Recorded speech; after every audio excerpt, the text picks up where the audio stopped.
Jesu dulcis memoria, dans vera cordis gaudia.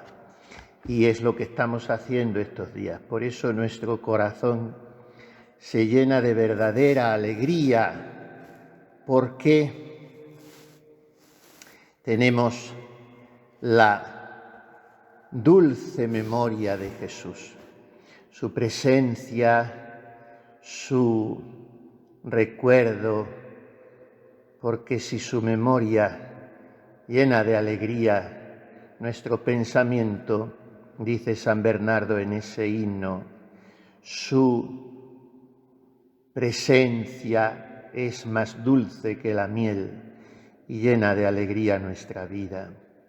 Y así, nil canitur suavius, nil auditur iucundius, nada se puede pensar más suave ni oír más alegre y más gozoso que Jesús, Jesús, Jesús.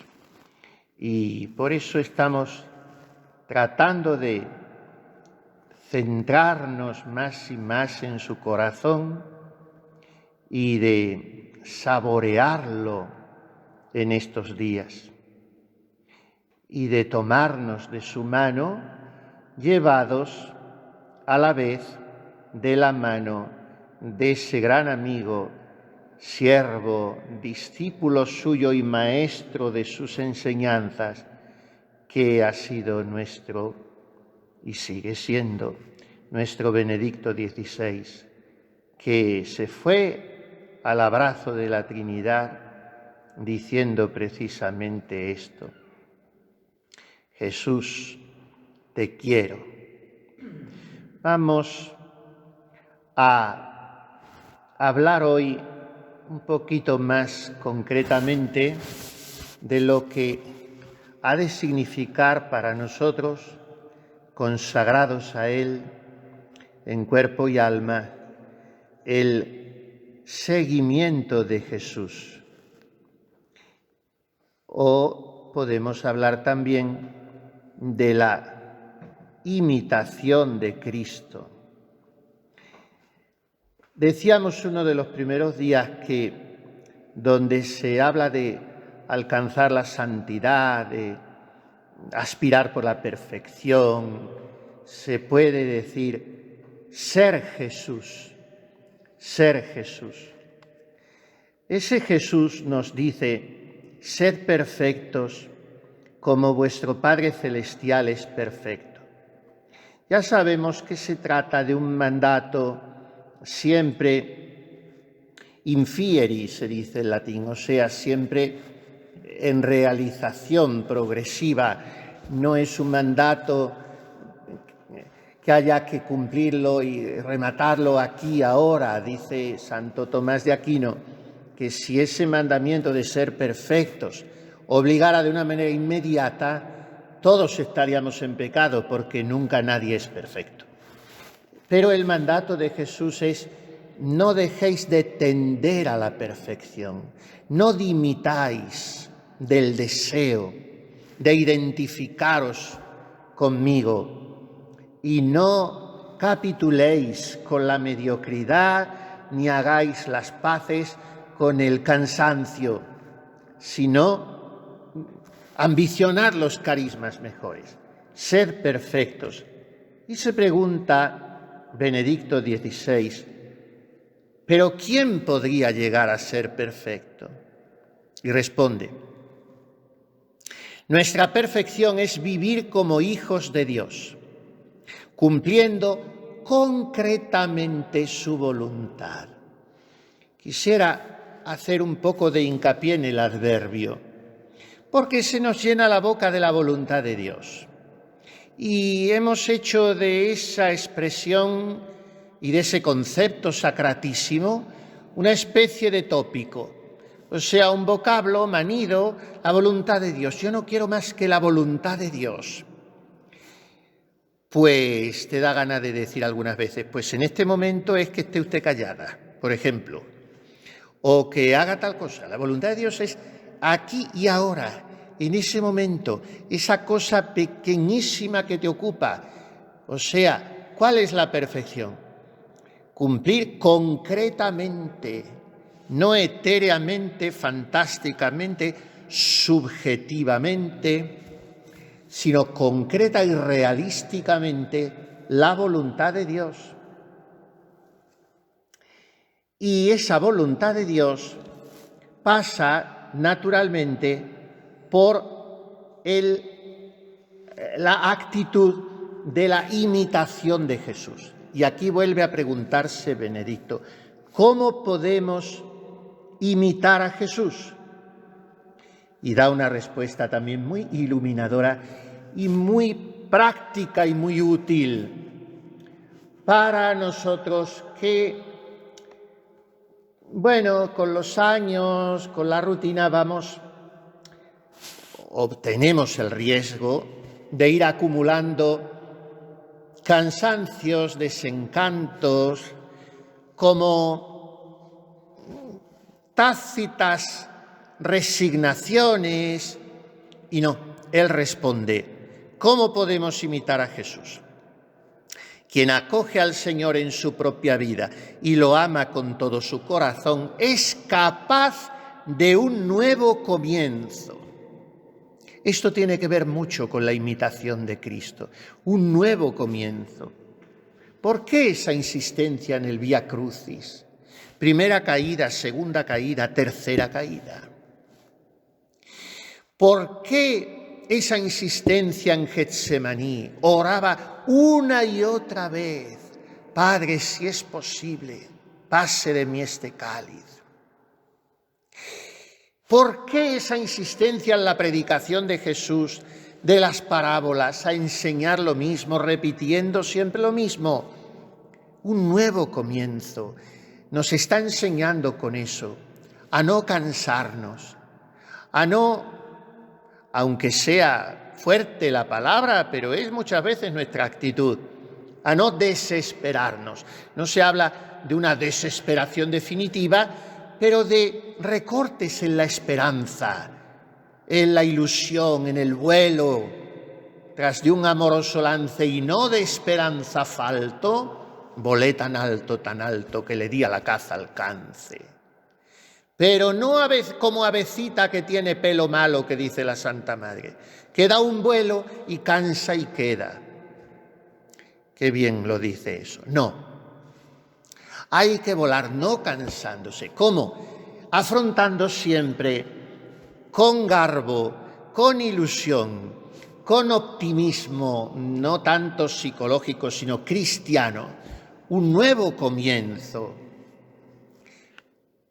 Logra ese que acoge al Señor en su propia vida y recomienza, logra cumplir la voluntad de Dios.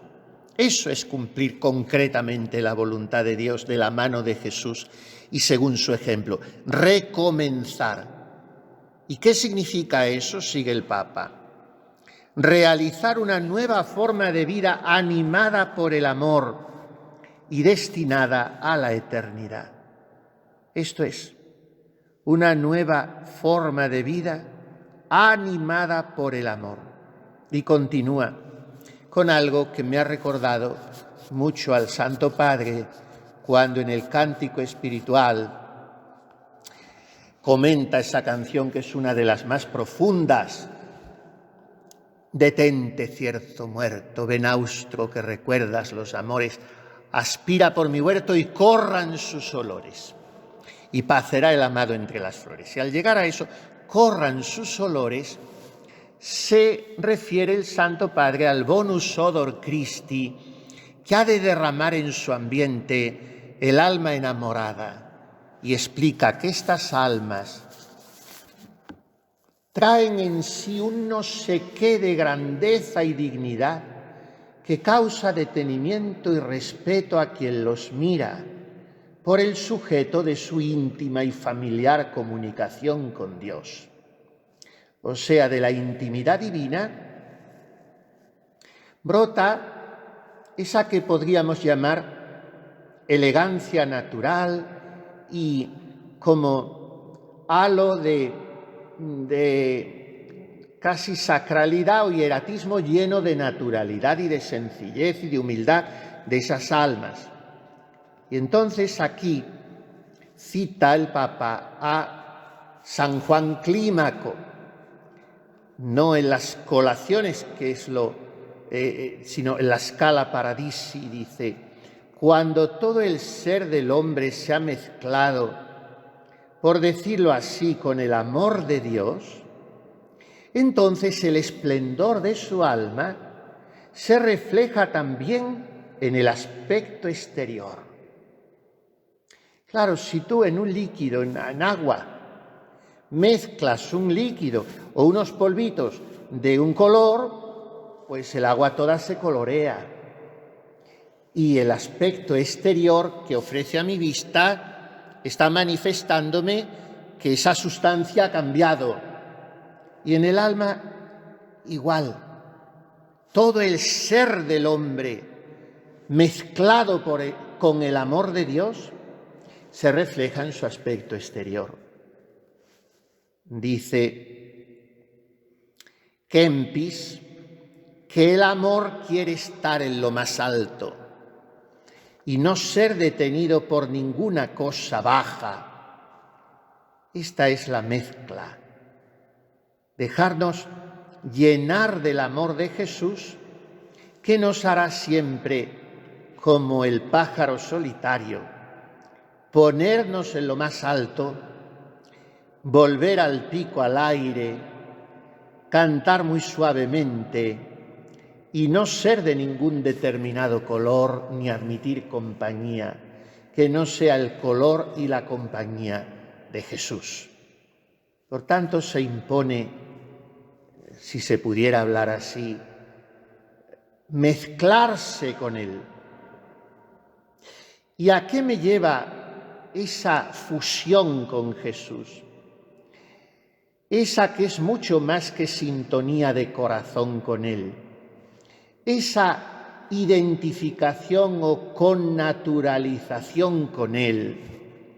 Ese no poderlo apartar de mi memoria, de mis emociones, de mi afectividad, de todos los movimientos de mi alma.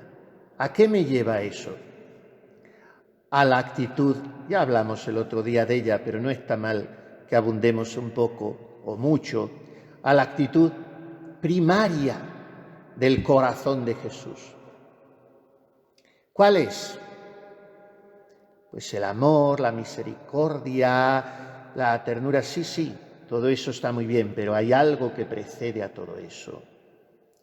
La identidad específica de Jesús, decíamos el otro día, es ser hijo del Padre. Y por tanto la actitud primigenia, anterior y superior a toda otra de su corazón, es la confianza omnímoda en su Padre Celestial. Y ese es el primer horizonte de nuestra imitación de Cristo. Quien cree en Dios como Padre lleno de amor por sus hijos. Y esto, dice Benedicto XVI, es lo contrario del fatalismo o de un ingenuo irenismo. O sea, el fatalismo, vamos a simplificar mucho, como si dijera, fatalismo, todo está mal, y el ingenuo irenismo, todo está bien, sin crítica ninguna moral. Entonces, dice el Papa, la fe en la providencia no exime de la ardua lucha por la vida, pero libera de la preocupación por las cosas y del miedo del mañana.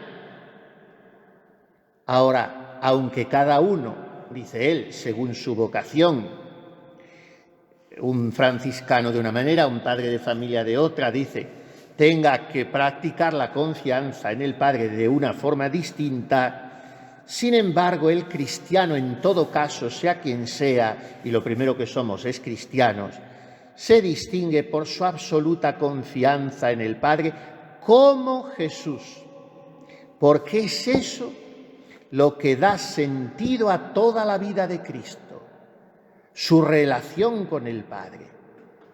Eso da sentido a sus palabras, a sus gestos, a sus miradas, a sus silencios, a su pasión, a su muerte y a su resurrección.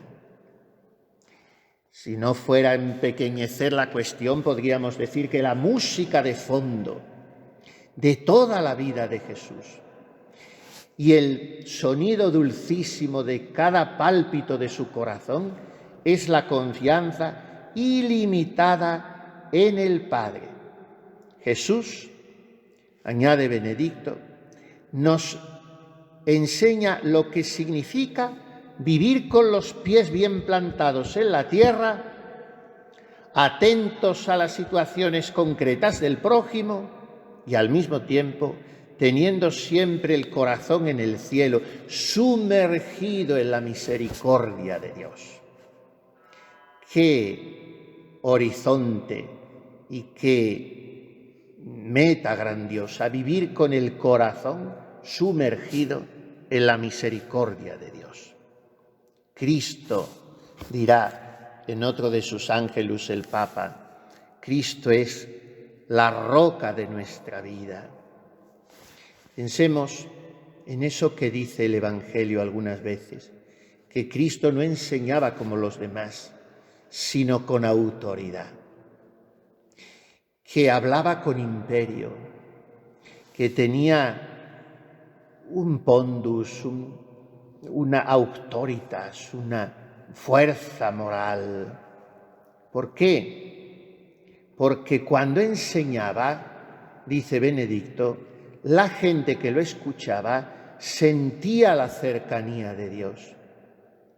Y esto es tan importante, no hablar desde nosotros mismos, no dejarnos llevar de nuestra opinión a priorística, y es a veces tan difícil desentenderse de ella, y dejar que a través de nuestra palabra y de nuestros gestos o silencios pase Jesús, permitirle que se transparente, que se comunique a través de nosotros, para que quien trate con nosotros sienta la cercanía del Señor, el amor misericordioso del Señor. Quien tiene la gracia de conocer a Jesús, especialmente leyendo el Evangelio, queda fascinado por él. ¿Por qué? Miren qué observación. Porque Jesús no solo me revela el verdadero rostro de Dios, sino que me revela a mí mismo. Solo me puedo entender, conocer, aceptar y amar a mí mismo en Jesús, viéndome reflejado en Él y conocido y amado por Él. Entonces es Él quien me hace sentir la alegría de ser hijo del Padre que está en el cielo. Y es Él quien me indica la base sólida sobre la que debo edificar mi vida. ¿Sobre qué quiero construir mi vida? ¿Quién puede responder verdaderamente a la inquietud de mi corazón? Cristo es la roca de mi vida.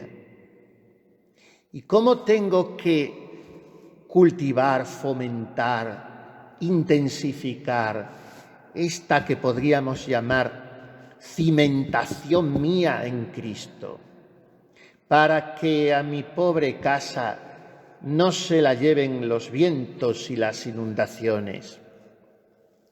Pues ya lo decíamos el otro día, y es una idea querida para el Papa que volvía sobre ella, porque es muy dulce y una idea muy amable para ponerla en práctica.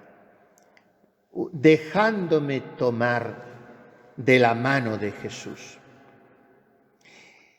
Y cuando por dentro yo esté gritando de miedo, porque se haya desatado una tempestad, como sucedió a los apóstoles en su barquichuela, sentir que Jesús me tranquiliza.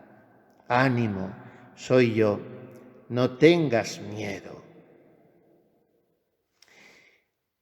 Cuando dudamos de Él, cuando no creemos que Él puede sostenernos, entonces nos hundimos. Señor, sálvame. Y dice San Agustín, el Señor se inclinó, oh Pedro, y te tomó de la mano. Solo con tus fuerzas no podías levantarte.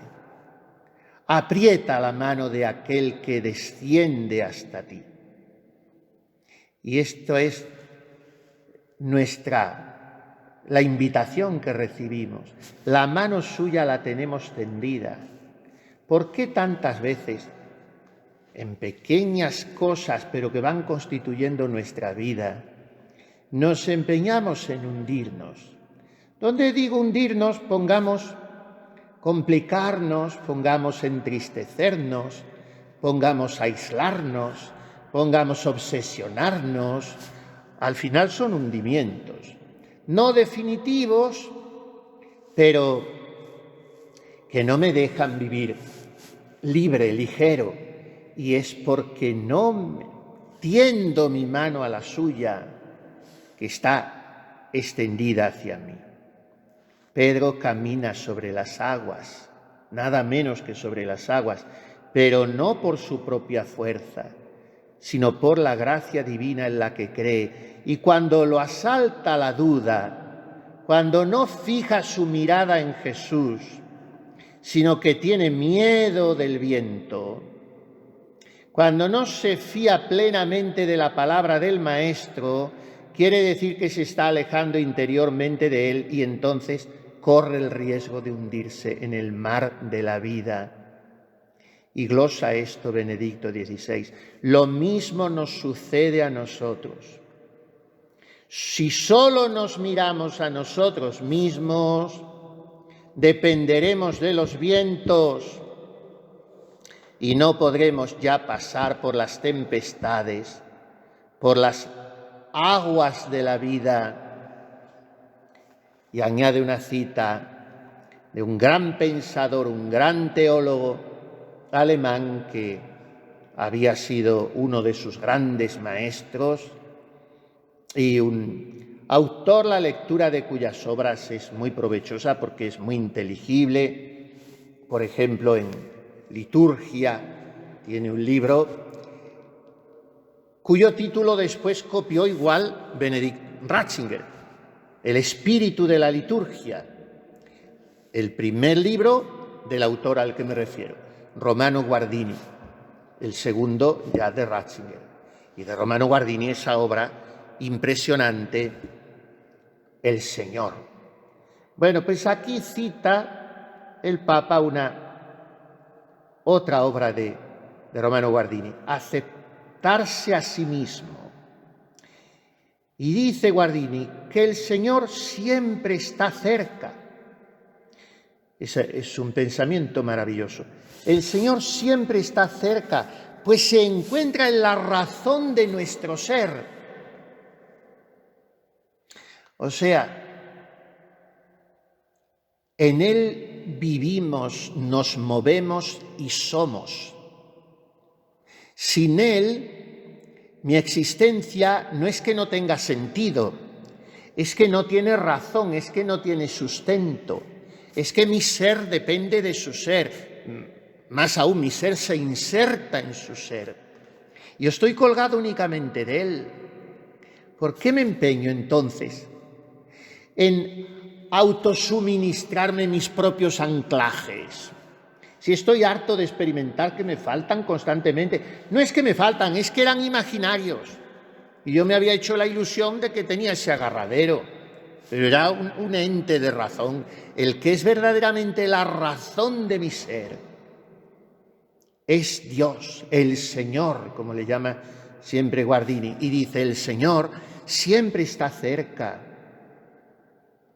Pues se encuentra en la razón de nuestro ser. Sin embargo, atención, debemos experimentar nuestra relación con Dios entre los polos de la lejanía y de la cercanía. La cercanía nos fortifica, la lejanía nos pone a prueba. Esta persona es que está siempre fervorosa, está siempre... Bueno, es un poco extraño, a lo mejor es Antonita la Fantástica, porque eso en una psicología humana, ni en una pedagogía divina, eso no es normal. Ay, es que estoy muy mal porque siento que Dios no está cerca. ¿Cómo me alegro? Me alegro horrores.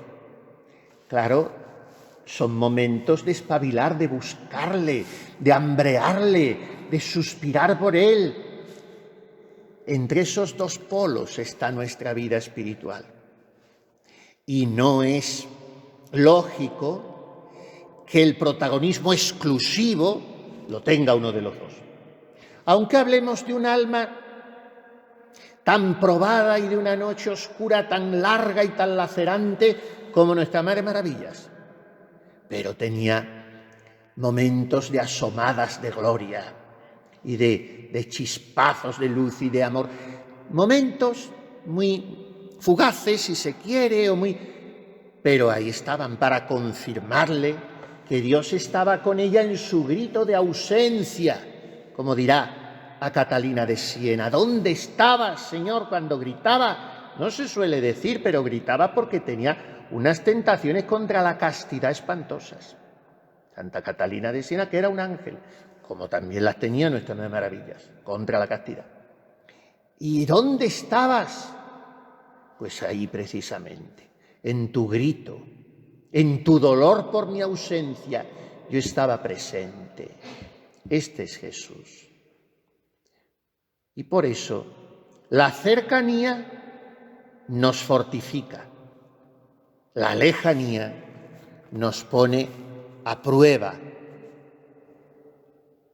Y así, en medio de las preocupaciones, de los estados de ánimo, de las mermas en la salud o en las fuerzas, de las soledades y noches, de las lágrimas, de los problemas, de las dificultades que agitan el mar de nuestra vida, siempre, siempre la fe hace que resuene en nuestro corazón esa palabra serenante, pacificadora de Jesús. Ánimo, soy yo, no tengas miedo. Y eso aumenta nuestra fe en Él. Quedémonos así agarrados de su mano. Él nos la está siempre tendiendo. No se la rechacemos porque su ilusión es sostenernos. Y su ilusión es hacernos sentir su amor. Ese amor que nos plenifica, que nos fundamenta, que nos da la razón de nuestro existir. Pidamos esta gracia a la Virgen nuestra Madre, que ella nos muestre su corazón como modelo de abandono total en Dios, aprendiendo del corazón de Jesús.